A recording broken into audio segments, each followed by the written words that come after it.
Gil, eu quero saber do porquê você escolheu essa profissão de economista.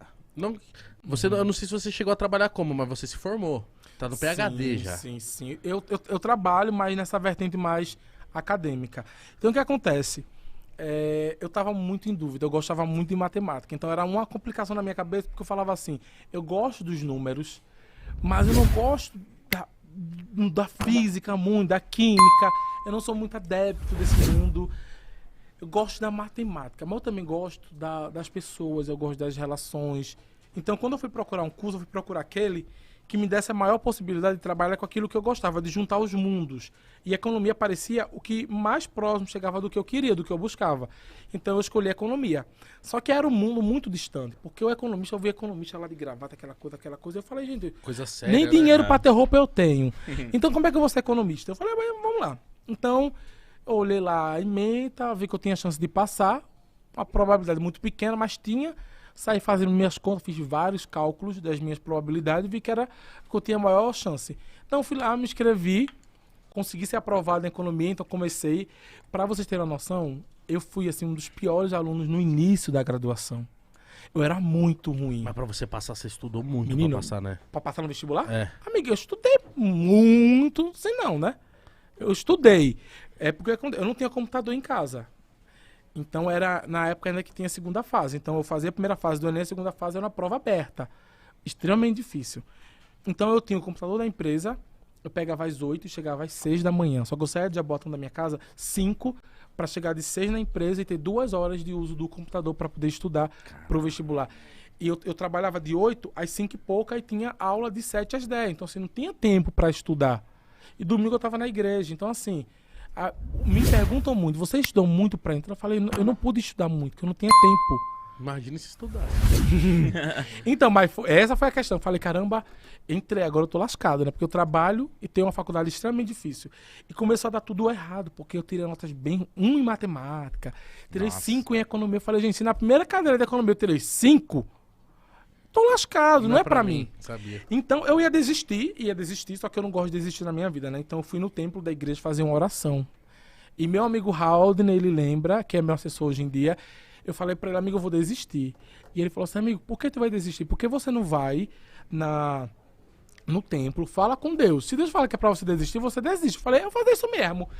Eu cheguei lá na sala celestial, fui fazer uma oração, um lugar no templo da igreja que a gente acredita que os membros podem ir para falar diretamente com Deus. Não que a gente não possa falar em todos os lugares, mas lá é um Ali lugar... é mais íntimo. É mais íntimo. Então eu fui lá, sentei e fiz uma oração falando a Deus que eu ia desistir do curso e veio uma voz na minha cabeça muito forte falando assim, você ainda vai ser um dos maiores economistas do mundo. Eu falei, vixe! E Deus pode mentir, ainda mais aqui no templo, menino. Eu falei, Deus, olha, se eu quer me ajudar a ficar em economia, eu até fico. Mas não venha mentir, não, meu Deus. Eu tiro 5, introdução à economia. Como é que você é o maior economista do mundo, um dos maiores? Falei, tem como não. Saí, falei para esse meu amigo Haldner que eu não iria desistir. Falei, Deus falou para eu não desistir, né? Me botou lá em cima. Aí, se eu conseguir terminar o curso, eu já tô feliz, já valeu a pena. Então fui fazer minha missão da Igreja Mórmon durante 2 anos e quando eu voltei a tirar nota ruim até descobrir o vigor. E vi como o mundo é. Eu precisei tirar várias notas ruins, Deus não deixou eu desistir, eu fiz missão, voltei, conheci minha amiga Raquel, eu tava tirando notas ruins de novo, querendo desistir do curso de novo. Quando eu cheguei na biblioteca e falei pra ela, eu preciso de ajuda. Ela disse assim, amigo, tu vai ter que vigorar. Eu falei, nossa, eu gostei dessa palavra. Eu falei, foi assim que eu me veio a apaixonei pela palavra vigor e aquilo entrou em mim e eu falava assim, caramba, eu preciso vigorar.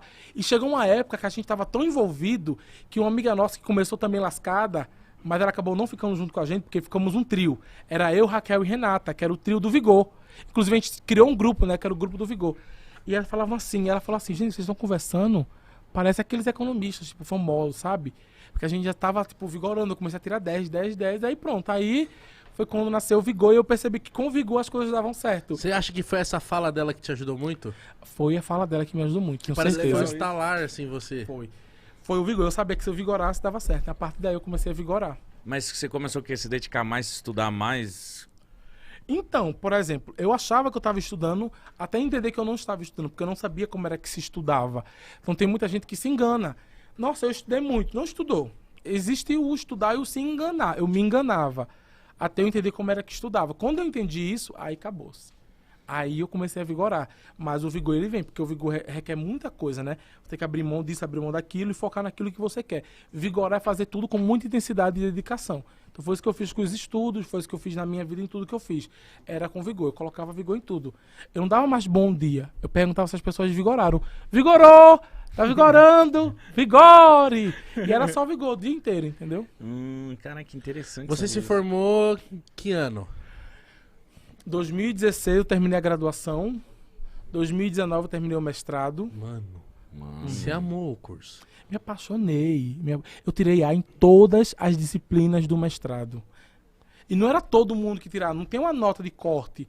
O A, você pega a turma e distribui em 4 grupos, que é o A, o B, o C e o D. Tá. O D é o reprovado, se lascou, né? Então, se eu tirar 9, mas todo mundo tirou 10, eu vou ser reprovado. Ah, é assim. É porque você faz um corte. Obviamente que não vai ter isso, é muito complicado, né? Porque a distribuição, tô falando de vida, o povo lá no Vigor, eles vão ser recortados. Então, normalmente vai ter notas boas e ruins. Isso se espera, numa prova boa. Uma prova que avalia bem as pessoas, você vai ter alunos tirando notas bem diversificadas para poder capturar melhor quanto aquela pessoa estudou. Então, eu tinha que ficar sempre no grupo de cima, entre os 3 ou 4 melhores da turma. E eu ficava sempre entre os 3, 4 melhores da turma em todas as disciplinas. Caramba, Você é um você era nerd, exemplar, você é- exemplar, exemplar.